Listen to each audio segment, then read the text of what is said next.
কিছু কিছু মানুষ মনে করে আমি অনেক অহংকারী, আমি মানুষের সাথে মিশতে পারি না, আর আমি হয়তো বা অনেক ঝগড়াটে। অ্যাকচুয়ালি আমি ওগুলো কিছুই না। আমার মনে পড়ে না আমি আমার এতটুকু লাইফে কখনো কাউকে নিয়ে গিবত গাইছি বা কাউকে নিয়ে কানাঘুষা করছি। হ্যাঁ, আমার যদি কাউকে ভালো না লাগে পার্সোনালি আমি তার কাছ থেকে লিভ নিয়ে নেই, তার সাথে আমি যোগাযোগ করি না, কিন্তু কখনো কাউকে নিয়ে আমি খারাপ মন্তব্য করি না। যদি কখনো শুনি কোনো মানুষ আমাকে নিয়ে বাজে মন্তব্য করতেছে, তার কাছ থেকে আমি একদম 10 হাত দূরে থাকবো, তার বাসায় আমি মরে গেলেও পাড়া দিব না।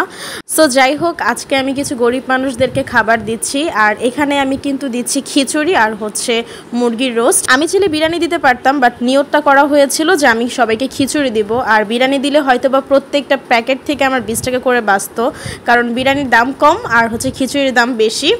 যাই হোক, চলে গেলাম কবরস্থান, আর ওখানে গিয়ে আমি কিছু গরিব মানুষকে পাই আর তাদেরকে আমি খাবারগুলো দিচ্ছি। যেহেতু আজকে বাহিরে প্রচণ্ড রোদ, সেই কারণে আজকে গরিব মিসকিন কিন্তু খুবই কম ছিল, আর আমি বাসা থেকে বের হয়েছিলাম দুপুর 2টার পর। যেহেতু এটা একটা কবরস্থান, ভিতরে আছে মসজিদ, আর মসজিদে যখন নামাজের সময় হয় তখন অনেক গরিব মানুষ থাকে, তো আমি নামাজের সময় আসতে পারিনি।